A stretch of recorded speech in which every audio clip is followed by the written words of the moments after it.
لا الہ الا اللہ. میں نے اپنے نبی کا نسب یاد کیا اور میں روزے پہ حاضر ہوا. میں نے کہا یا رسول اللہ، ہمارے مراسی ہمارے ماں باپ کی، ہمارے دادے پردادے کی جھوٹی تعریفیں کرتے ہیں اور ہم سے سب کچھ لے کر جاتے ہیں جو ہماری حیثیت ہے.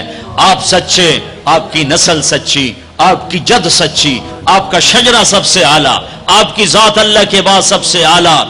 آپ کے اور ہمارے درمیان آخرت کا پردہ ہے، ورنہ اللہ نے آپ کو زندگی دی ہے. میں آپ کو آج آپ کا نسب سناتا ہوں، آپ کا میراثی بن کر اور آپ کے گھر کا سائل بن کے. میں آج آپ کا نٹ بن کے. ہمارے ہاں چند الفاظ استعمال ہوتے ہیں: ڈوم، میراثی، بھنڈ، نٹ، پیرنا، میر عالم، جھتا. یہ 7 لفظ استعمال ہوتے ہیں میراثیوں کے لیے. میں سارے لفظ کٹھے کر کے آپ کا جھتا، آپ کا ڈوم، آپ کا میراثی، آپ کا نٹ، آپ کا میر عالم، آپ کی تعریف کرنے، آپ کے پیو دادے کی تعریف کرنے آپ کے در پر حاضر. آپ کا پیرنا، یہ ہمارے ہاں 7 نام ہوتے ہیں. میں نے کہا الصلاۃ والسلام علیک یا رسول اللہ بن عبداللہ بن عبد المطلب بن ہاشم بن عبد مناف بن قصی بن کلاب بن مرہ بن کعب بن لوی بن غالب بن فہر بن مالک بن نضر بن کنانہ بن خزیمہ بن مدرکہ بن الیاس بن مدر بن نزار بن معد بن عدنان بن اود بن حمیسہ بن سلامان بن عوس بن بوز بن قموال بن ابی بن عظام بن ناشد بن حزا بن بلداس بن یدلاف بن طابخ بن جاہم بن ناحش بن ماخی بن عیفی بن عبقر بن عبید بن الدعاء بن حمدان بن سنبر بن یثربی بن یحزن بن یلحن بن ارعوا بن عیدی بن زیشان بن عیسر بن اقناد بن ایہام بن مقصر بن ناحد بن زار بن سمی بن مزی بن عوض بن عرام بن قیدار بن اسماعیل بن ابراہیم بن آذر بن ناحور بن سروج بن رعو بن فائج بن عابر بن ارفقشاد بن سام بن نوح بن لامک بن متوشال بن ادریس بن یرد بن ملحلئیل بن قینان بن آنوش بن شیس بن آدم علیہ السلام.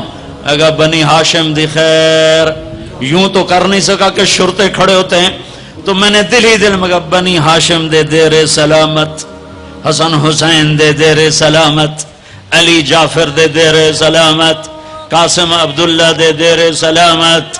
میں نے پورا مراسم اور میں اتنا رویا کہ میرا رواں آنکھ بن گیا اور آنسو. یہ صبح کی بات، میں اثر پڑھ کے نکلا، نوجوان میرے پاس آیا. آپ طارق جمیل صاحب ہیں؟ جی. کیسے پہچانا تم نے؟ کہاں کے ہو؟ کہا میں ساؤتھ افریقہ کا ہوں. آپ کے ساتھ مجمع تھا. میں نے پوچھا یہ کون جا رہا ہے؟ انہوں نے کہا یہ پاکستان کے طارق جمیل صاحب ہیں. کہا جی میں آج عصر کی نماز پڑھنے پہلے آ گیا تو آ کے بیٹھا، مجھے بیٹھے بیٹھے نیند آ گئی. میں نے خواب میں اللہ کے نبی کی زیارت کی. آپ نے فرمایا طارق جمیل کو میرا سلام پہنچا دو. میں نے کہا میرا سلام پہنچے گا. اسی میراثی پکے ہو گئے. مجھے ان تقریروں پر تو کوئی امید نہیں ہے کہ میری بخشش ہوگی، چونکہ یہ مجموع کے سامنے بیٹھنا، یہ اس کے بعد کوئی یہ دعویٰ نہیں کر سکتا کہ میں اللہ کے لیے بات کر رہا ہوں. اللہ کی قسم، میں آپ کے بارے میں قسم کھاتا ہوں کہ آپ سب اللہ کی رضا کے لیے آئے بیٹھے ہو. لیکن جو یہ یہاں بیٹھا ہوا ہے یہ قسم نہیں کھا سکتا کہ میں اللہ کے لیے کہہ رہا. مجھے نہیں پتا میں کس کے لیے کہہ رہا ہوں. میں منہ سے کہتا ہوں میں اللہ کے لیے کہہ رہا ہوں، لیکن یہ موت پہ پتا چلے گا کہ اس کا مقصد واہ کی طلب تھی یا اللہ اس کے رسول کی طلب تھی. لیکن آپ پر مجھے 100% یقین ہے کہ آپ سب اللہ کے لیے آئے بیٹھے ہو. تو آپ کی طفیل شاید اللہ میری ریا کو بھی اخلاص میں تبدیل کر دے. تو میرے یہ تصور میرے دل میں، میں ہر بیان میں اپنے نبی کا شجرہ بیان کرتا ہوں. ویسے بھی ہم لوگ اپنے نبی سے نا آشنا ہیں. ہمیں پتہ نہیں ہمارا نبی تھا کون، ہمارا نبی کیسا تھا، ان کی زندگی کیسی تھی، ان کے گھر کا کیسا تھا نظام، باہر کا کیسا، ہم جانتے نہیں. ہم سیکھو اپنے حبیب کی معاشرت سیکھو، تجارت سیکھو.